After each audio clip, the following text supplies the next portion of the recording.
Welcome to the Texas Board of Professional Geoscientists online course in ethics. I'm Dr. Chris Mathewson, a member of the board and the instructor for this class. I'd like to express our appreciation to Kyle Netterville, the production manager for KAMU TV, Texas A&M University, for the production of this course. Ethics is basically a system of moral standards or values. Moral behavior is the capability of making a distinction between right and wrong. What's right, what's wrong. The problem is it's based on a principle of right conduct rather than on a legal requirement. And so ethics is up to the individual person, not to what an organization or a legislature has passed as a set of legal requirements or rules. So if you think about ethical reality, 4 people walk past a parked truck and observe a wallet left on the passenger seat beside an open window. The wallet clearly shows cash and credit cards. How did they react? Well, the first person doesn't take the wallet or the credit cards in cash. Why? They fear punishment. The second person does not take the wallet or the credit cards and cash. Why? Because it is a sin. The third person does not take the wallet or credit cards or cash. Why? Because it breaks the golden rule. And you notice all 3 of these people had a different reason for not touching it. The fourth person, however, picks up the wallet and searches for the name and contact information of the owner and also notifies the police. Why? Because that person believes that I am my brother's keeper. So you see that ethical reality depends on what you individually think. What was your background? What was your history? And so on. So you walk past the parked truck and observe the wallet left on the passenger seat beside the open window. I ask you, what do you do? And that is the ethics question. So why ethics training? If you really want to read something that is very discouraging and depressing, a quote here, an increase in cheating reflects deep anxiety and insecurity in America. Desperation even, as well as arrogance among the rich and cynicism among ordinary people. This is by David Callahan, July of 2003, published in his book, The Cheating Culture, in 2004. Well, I ask, unethical behavior, do we teach it or encourage it? I'm sure many of you have played Monopoly. And as a Monopoly player, you always wait for the community chest card that has bank error in your favor, collect $200. I ask you, do you actually take advantage of the bank when they make an error and not notify them that they gave you $200 or $2,000 or $20 more than you should have had? Well, the problem is we believe everybody does it. The gentleman's game, golf. It's a major part of business networking in corporate America, but a high score looks bad. And so you get the gimme to lower the score. Well, that's a 15-foot putt. Go ahead and take it, and we'll score par +1.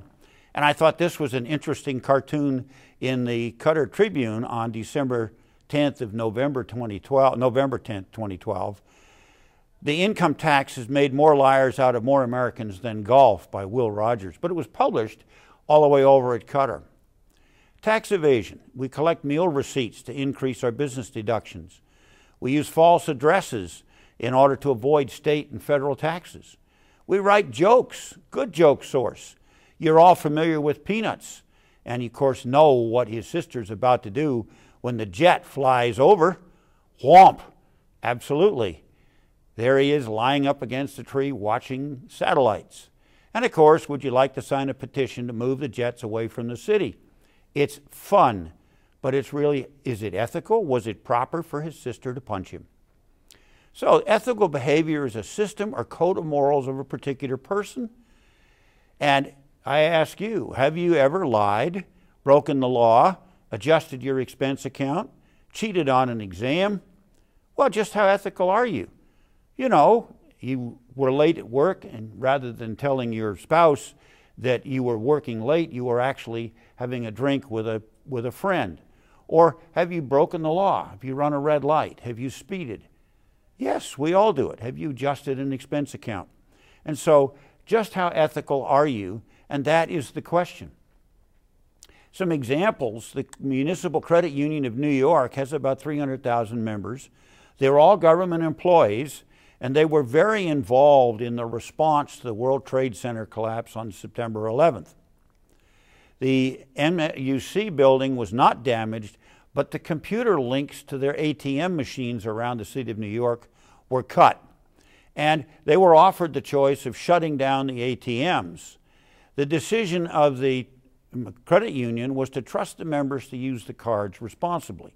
And the logic was simple.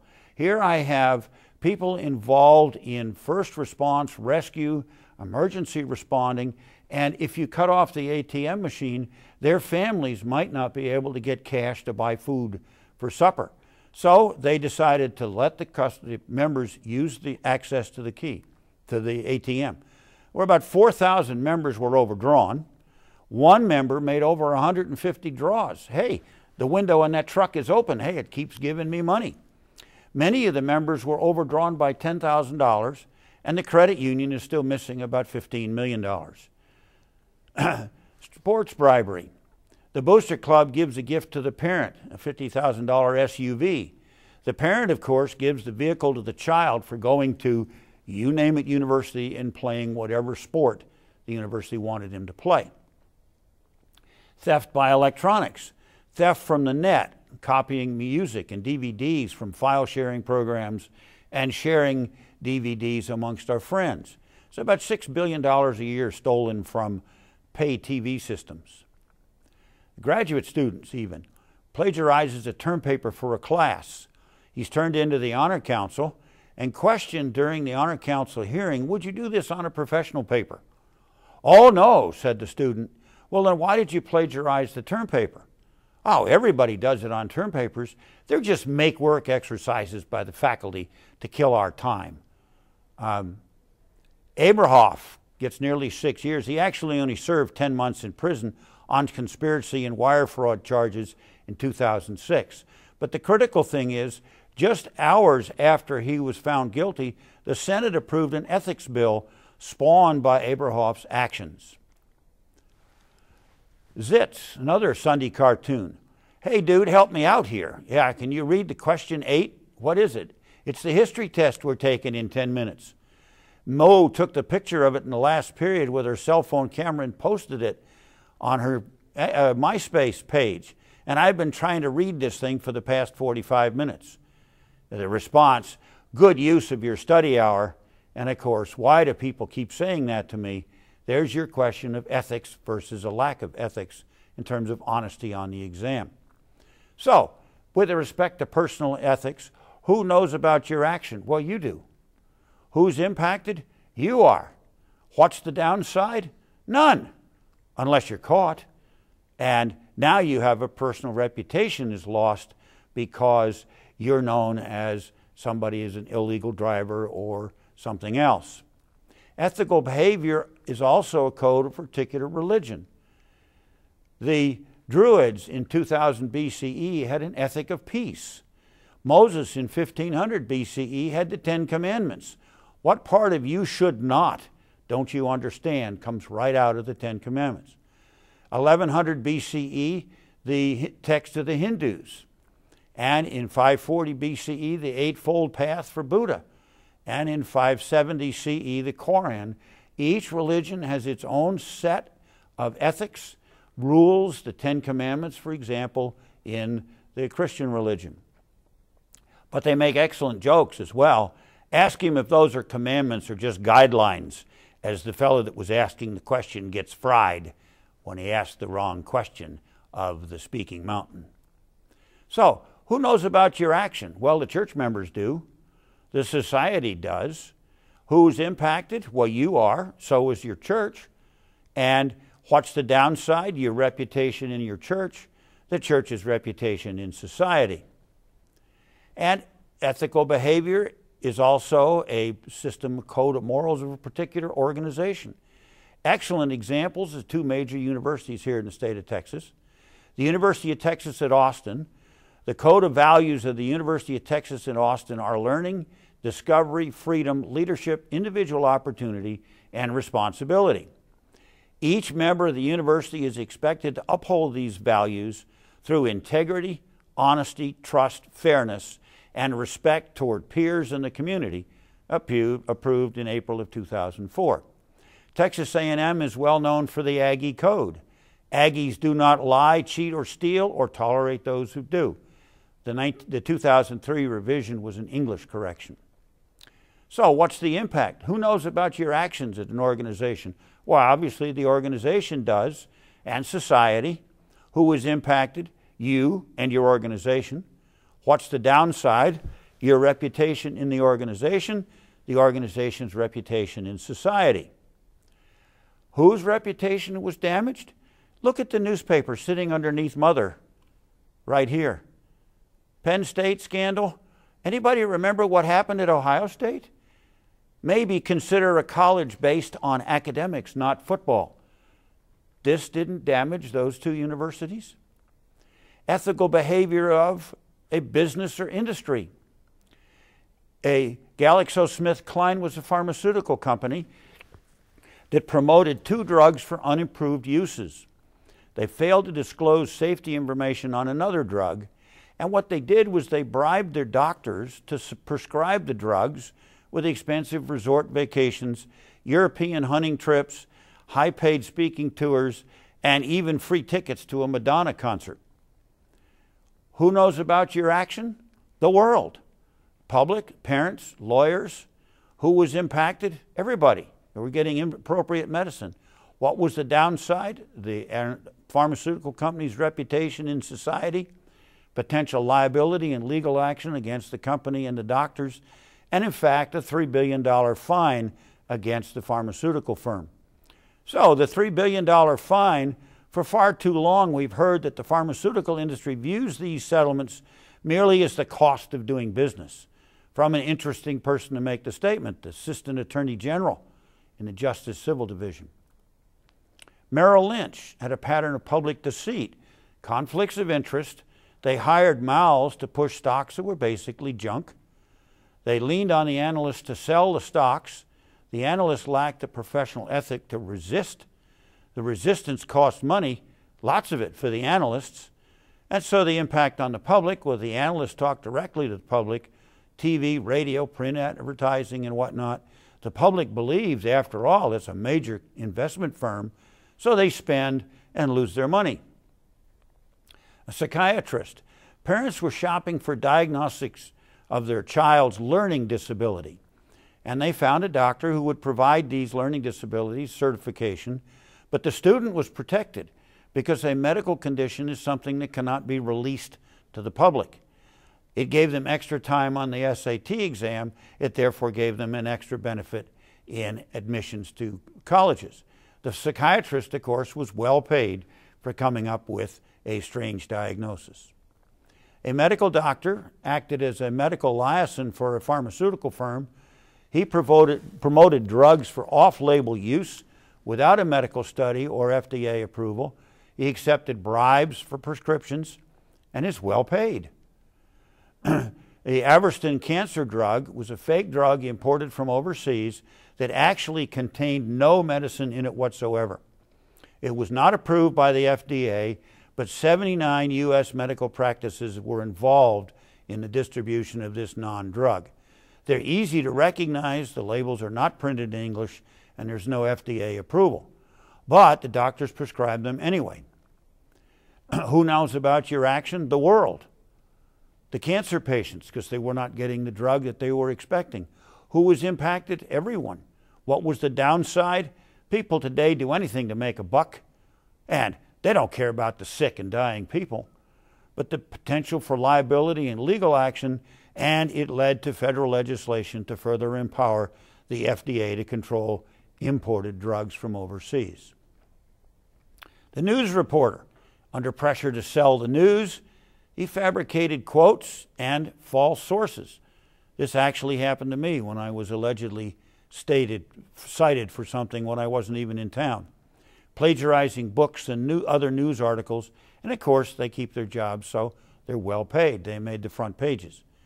Expert witnesses, one that affects you as a practicing professional.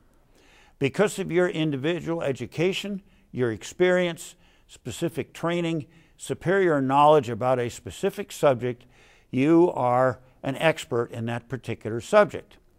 And in a court or public hearing situation, the average citizen, the average person, has no specific education, experience, or training in that subject. They're counting on you to give them the correct information because they're incapable of reaching an accurate opinion or reaching correct conclusions. And so in the courtroom, there really are four parts at play. The judge is responsible for matters of law. Attorney A and Attorney B are both the captain of their respective teams. They represent their client, and they're the captain for which the professional experts work for. And then there is the jury, a party of 12 people who are happy and sad and benign and whatnot, and they are responsible for reaching a conclusion on the matters of fact. So expert opinions then has to be testable, it has to be subjective, it should have been peer reviewed, and it has to recognize that yes, there is a potential for error in what you present. It has to have reached general acceptance of the science, and it should have been involved in previous uses. The theory and methodology was used for something other than a specific court case. In law versus science, if you think of the difference in the code of ethics, the lawyer is a zealous advocate for the client. In contrast, the scientist is a zealous advocate for the truth. And so you can get a conflict between the attorney and the expert witness. And this is what I call a techno-mercenary, who is a professional who adjusts their professional opinions to fit the attorney's needs. He uses his title, or she uses their title and license to advance the client's goal while improving their personal finances. A hydrogeologist from another state, not licensed professional, but he has an international reputation and an extreme resume, including author of a major textbook. He forgets the field conditions to reach the client's desired results, and of course is well paid. In a similar case, a geochemist from another state who was not a licensed professional but was author of a geochemistry textbook testifies that there's no knowledge of a specific geochemical relationship. Unfortunately, the relationship is published in his textbook, but he's well paid. Well, both of these techno-mercenaries were in court, the hydrogeologist and the geochemist. Cross-examination was possible, and the experts were embarrassed in public when their errors were pointed out. The judge, in fact, rejected all of their testimony and the jury, in addition, awarded extra damages to the plaintiff because of the dishonesty of the other side's experts. The university reputation for these professors was damaged, so you ask, was there no harm done? It cost the client additional money, and it, of course, impacted adversely the professional witnesses. They forgot their professional ethics. Ethical behavior also of a profession, and this is of concern to us in the Board of Professional Geoscientists. If we look at the engineering ethics, the Engineers Council for Professional Development, not the Board of Licensure for Professional Engineers or Board of Registration, but the Engineers Council, a public entity, established the fundamental principles of the practice of engineering and the fundamental canons of engineering ethics. The fundamental principles: engineers uphold and advance the integrity, honor, and dignity of the engineering profession by, and in geoscience you could replace the word engineering by saying geoscientists uphold the advance and integrity, honor, and dignity of the geoscientific profession by using their knowledge and skill for the enhancement of human welfare, being honest and impartial, and serving with fidelity the public, their employees, and clients, striving to increase the competence and prestige of the engineering profession, supporting the profession and technical societies of their disciplines. Their fundamental canons: engineers or geoscientists shall hold paramount the safety, health, and welfare of the public in the performance of their professional duties, perform services only in areas of their competence, issue public statements only in an objective and truthful manner, act in professional matters for each employer or client as faithful agents or trustees, and shall avoid conflicts of interest. 5, build their professional reputation on the merit of their services and not compete unfairly with others. 6, associate professionally only with reputable persons or organizations. And 7, continue their professional development throughout their career and shall provide opportunities to the professional development of those engineers under their supervision. So, what is the impact? Well, the profession. When you violate these canons, you impact the engineering or geoscience profession. It impacts your professional society. Who is impacted? You are. So is your profession. What's the downside? Your reputation in the profession and the profession's reputation in society. Oh, you can't trust X, Y, or Z. Geomorphologist, a faculty member at a major university who was not a licensed professional, takes a contract with a public body, testifies at a city council meeting, but in his presentation he alters the data to support his interpretation. And of course he's well paid. The image that he showed from a 2002 aerial photograph is the area that's been labeled as shrubs and trees, which was actually photoshopped from the area over here, which is true shrubs and trees.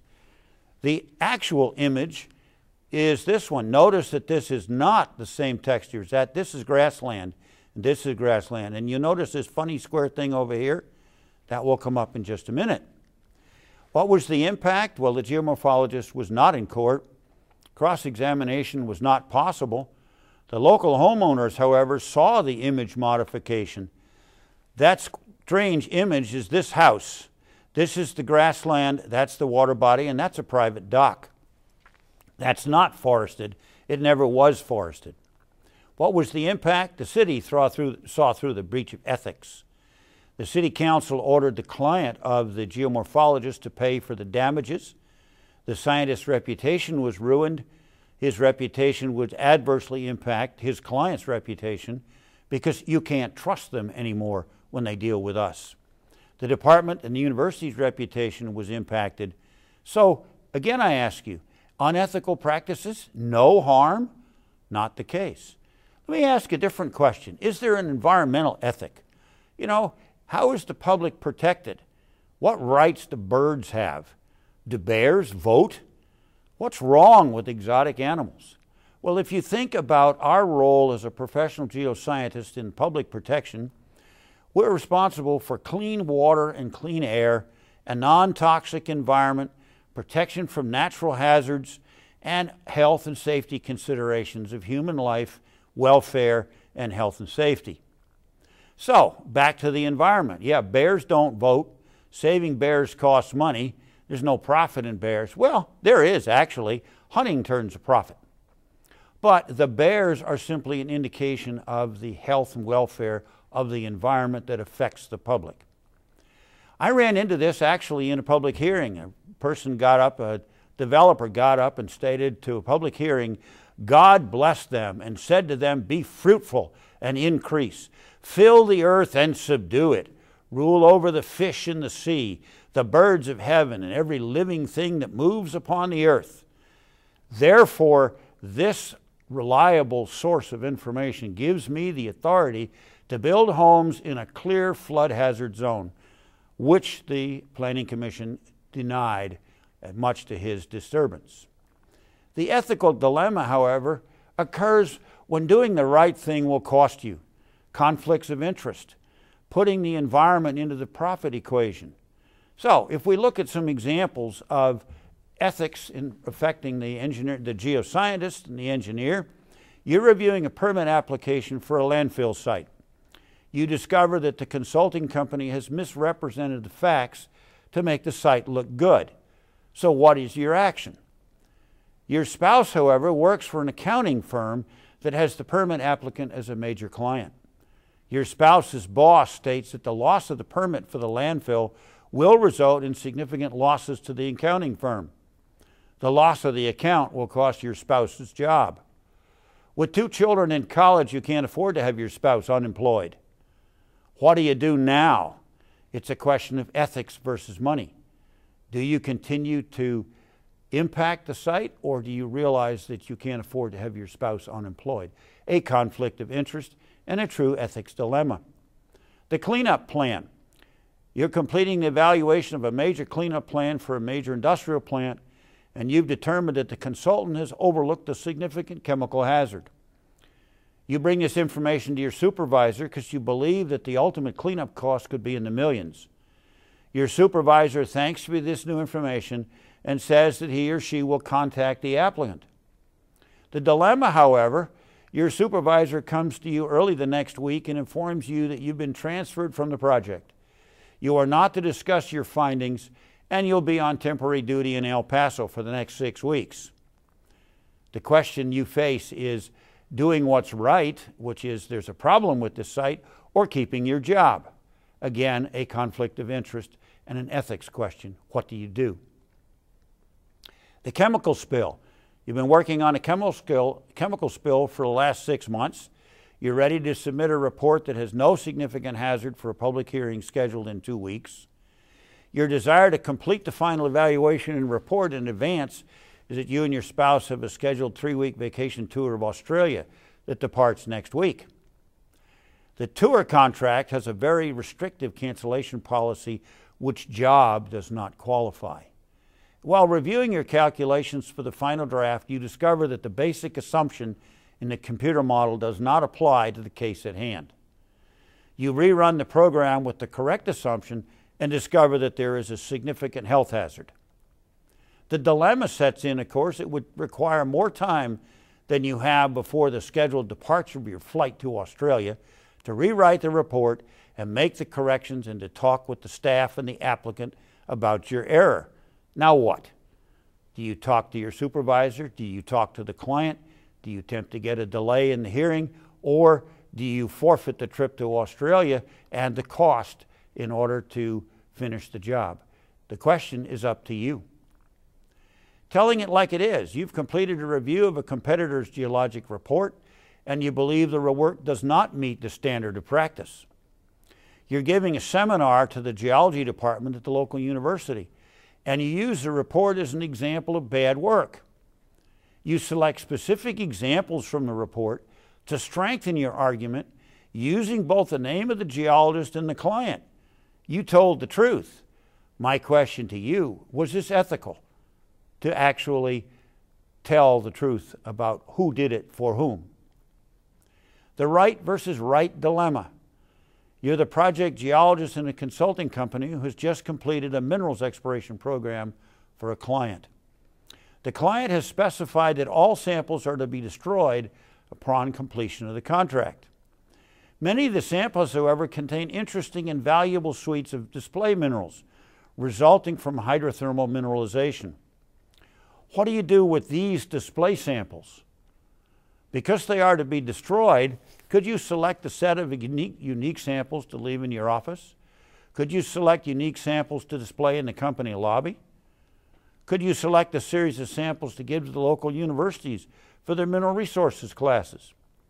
If the client doesn't want them, what's wrong with using them for an office display, a company display, or teaching samples? And the critical question is, you're not making a profit from them. You are displaying the sample. The question, however, is what is ethical for the request of the client, and how would you respond? Back to the client, ask for permission, suggest their utility as teaching samples in the client's name. But the client may have other reasons why this information should not be released. Professional ethics, then, is doing what is right when you're protecting the public, when you're protecting the environment. The dilemma sets up whenever doing the right conflicts with your welfare. Not everybody else does it. Their welfare becomes more important than their ethical practice, and this is what keeps things moving. I want to spend a little bit of time drawing the difference between a code of ethics and a code of conduct.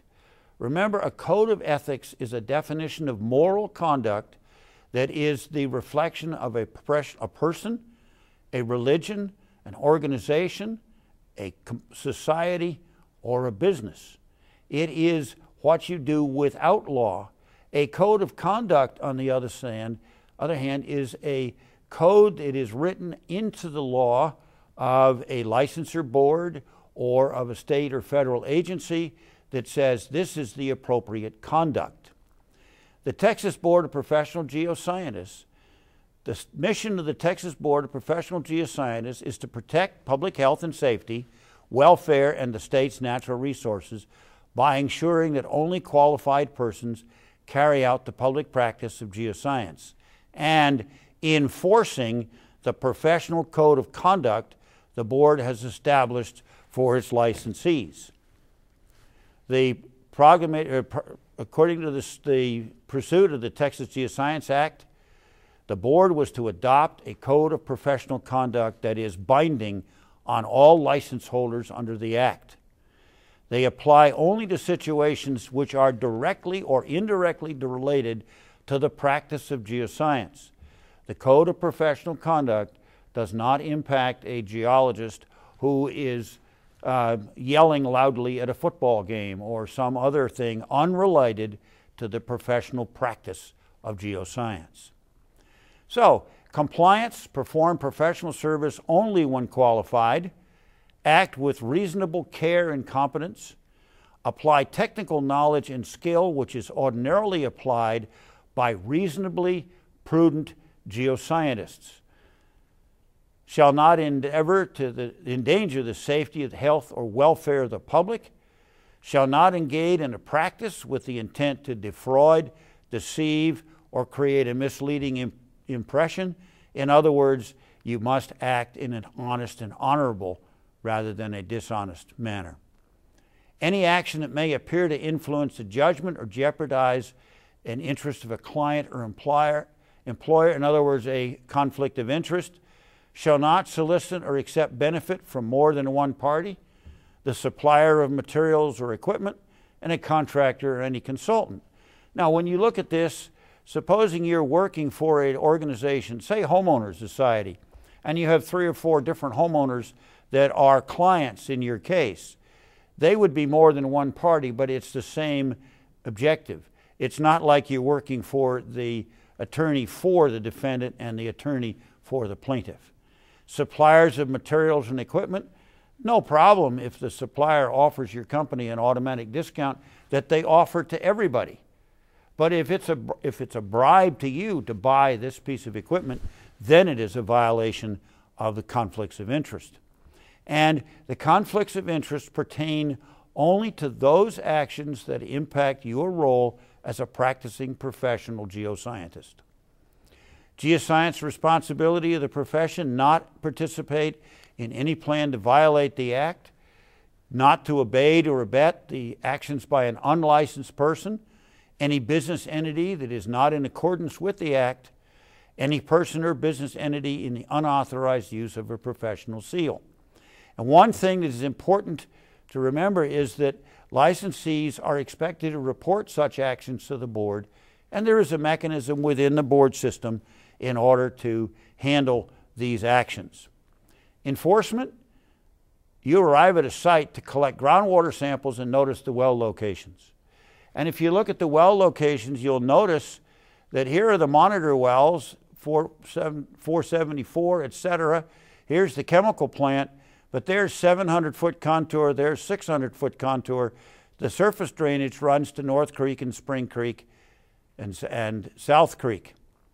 You take one look at that and you say, obviously the geoscientist has put, or whoever the environmental person is, has placed the monitor wells inappropriately because this is the down gradient direction.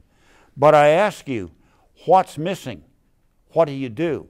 The first thing, before you notify the board that somebody has practiced in an inappropriate manner, look in the data. It turns out, if you looked at the exploration geology, that this contour line represents the approximate boundary between a very dense impermeable shale and a thin sandy silt layer below it. The unit dips to the northwest. The chemical leak is a DNAPL. It sinks to the top of that shale unit, and then it drains by gravity in the direction in which the monitor wells were set. Net result is there is absolutely nothing wrong with the layout of the observation wells. So the prevention of unauthorized practice is another responsibility. Not practice or offer to practice geoscience in a government jurisdiction in violation of a law in that jurisdiction, and not use the term geoscientist and not engage in the public practice of geoscience unless your license is current. Now, it's important to realize that your license expires the day after the expiration date. So if your date of expiration is January 31st, on February 1st, you are operating with an expired license. However, the board gives a 60-day grace period for payment of your licensure fee without penalty fees, but this is not an extension to practice without your license. You are in violation of this rule, this code of conduct, if you are practicing on February 1st with a license that expired on January 31st. So, if we look at a code of ethics, they're written and accepted by the profession, they are enforced by the professionals, and they conform to the professional morals. Remember, we looked at the code of practice, fundamental canons of the engineering society. In contrast, a code of professional conduct is in the rules authorized by the legislation that created the Geoscience Board. It is not a code of ethics. It is the law. A violation of those concepts in the Code of Professional Conduct is a violation of the Texas Geoscience Practice Act. If you think about ethics versus law, this came from the January 6th, 2013 front page of the Houston Chronicle. Weak laws leave ethics gaps. Critics are accusing legislators of mixing personal and state business. The solution to unethical actions continues to be, let's write more laws. I offer that Abrahoff's legacy continues because after he was found guilty, the Senate passed an ethics bill. But I submit that a strong professional ethic should prevent the need for more laws because one should expect the practicing professional to uphold the ethics of their profession, both personally, for their organization, for their profession, for their employer.